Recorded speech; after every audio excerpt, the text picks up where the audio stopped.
hot chocolate for you? Yes, please. There's a community in Langley, British Columbia that may remind you of your own. You can go for a stroll, pick up a few items at the store, or even pop by the salon. But this village was purposefully built to allow for freedom and quality of life, because every resident here has something in common. They're all living with dementia. Who's that? Driving the car. It's you. It's home to Alan Megie. Before moving in, Alan was a world traveler and adventurer. He climbed some of the highest peaks on the planet and raced cars. Alan has the most adventurous life of anybody I know. He has climbed several very difficult mountains. He's cycled all over. He was even living on a boat when he started to notice some changes. It was called the Piracy, and he really enjoyed it there a lot until it became too difficult for him. He couldn't remember how to work the washing machine. It was just little things that he never had trouble with before. It became a problem. That's you, Alan, right there. Carol Chesham has been Alan's friend for more than 20 years. She knows the village is the best place for his adventurous personality. I think it's very important when you've been an active person that you're in a place where you don't feel institutionalized, where you feel sense of freedom, and that's what you get here in the village. I said we're going to have this new person that comes around every day. Elroy Jesperson is one of the co-founders of the Village in Langley, the first of its kind in Canada. He worked in senior living for about 30 years and knew there must be a better way to care for people with dementia. Having society, first of all, realize that people with dementia are first and foremost people. They're your family in many cases. They can live a good life, a different life perhaps, but still a good life.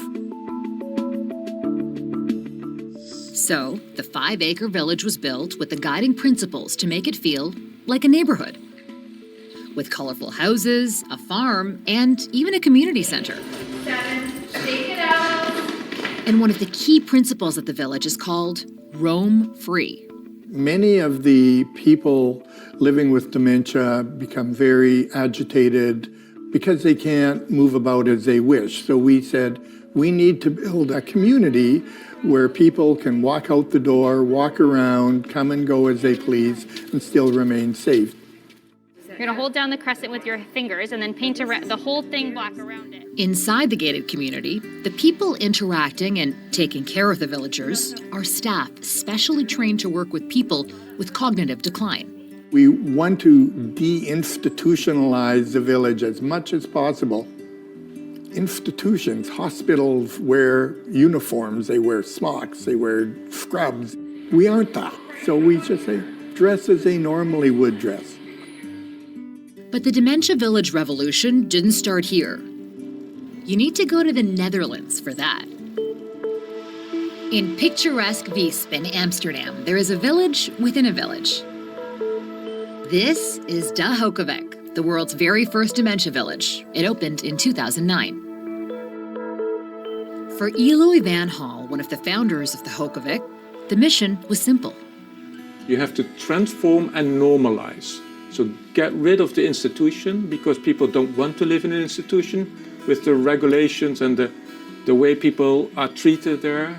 So you have to transform to a more normal living environment and normal human behavior. Residents live in one of the 27 homes spanning close to 4 acres. The village has a restaurant, a supermarket, and a theater, because it's about being social, having the freedom to live your life. Scientific research proves that small-scale living concepts are much better in general for people with dementia. So that is an important element, a house with a front door, living room, your own bedroom, like you have at home as well. Residents pay on a sliding scale, and the village is subsidized by the Dutch government, the same cost as a traditional nursing home, and staff have specialized training. Eloy and the team at the Hogeweyk want to change dementia care. not just for the 188 residents who live there, but beyond the village. I'm convinced, and I see that worldwide, this concept can be applied in every country where there is already skilled nursing. It's not a problem. It's how you want to spend the budget. So it's possible everywhere. And creative solutions which focus on the person first will be needed, as rates of dementia are steadily rising. As of 2023, nearly 700,000 people in Canada are living with dementia, and it's been projected that that number will soar to close to 1.7 million by 2050. We need to look at a more socially oriented care, social model of care.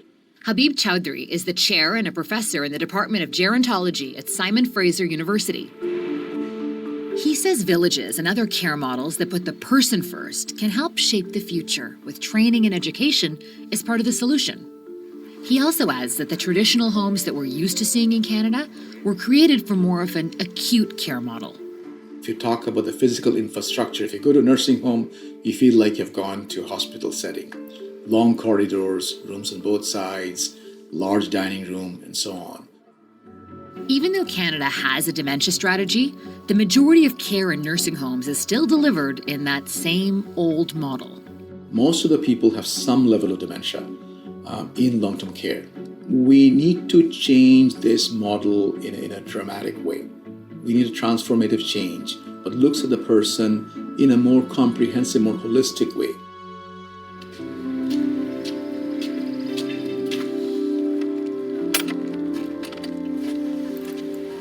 At the Village in Langley, Alan and Carol are visiting the hens at the farm. Oh, look at that. And other villagers are in an exercise class. Right back into that heart.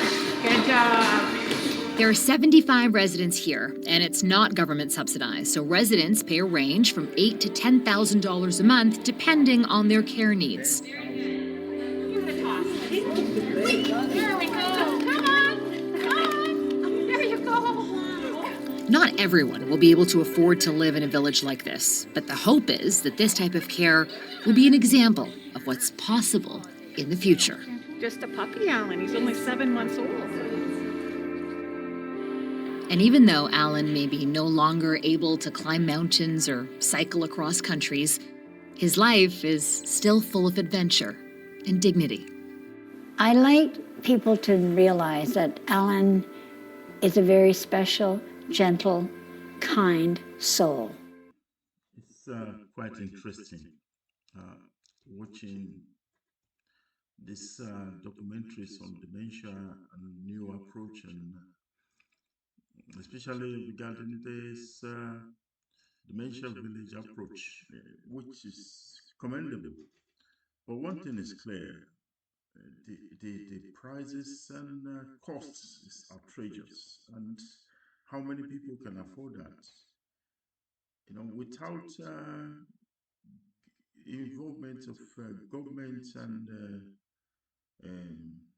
more budgets in this area by different um, establishments in terms of huge investment, it's be difficult to maintain that level of dignity and provision of care for dementia. People have this situation. So how attainable is this approach? You know, I know the research is still on.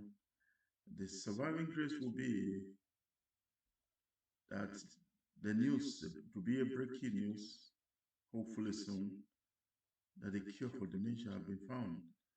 That is the hope of every one of us, because it's really an area that piqued a lot of interest in. This is something that's unpredictable, you know, and it's quite recent that a lot of people have focused attention on it, and the more we try to know more about it, the more awareness is created on the dementia and the implications of it and the management of it and what it's all about, the better for everyone.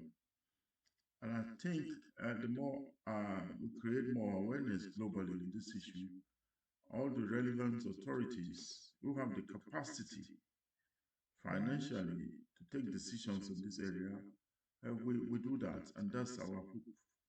That's my prayer. We continue to focus on dementia and different types of dementia, and make people aware of the situation so that we know how to prepare for it. Especially if you have a relative or family or loved ones who are in this situation, or gradually noticing symptoms are related to it.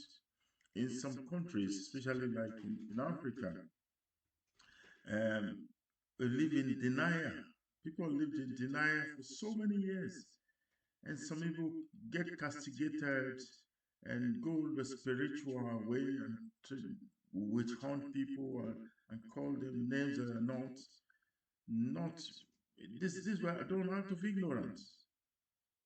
That even families become ashamed to say that their loved ones have a situation like this. Most unfortunately would rather say they lost their relative one way or the other than to say they have dementia. Nobody knows what's coming, but the better and the earlier we prepare for it to be, the better for everyone of us. Thanks so much for watching, and remember to subscribe to this channel. Our focus is promoting a better elder care for everyone. Thanks once again for watching. Bye for now.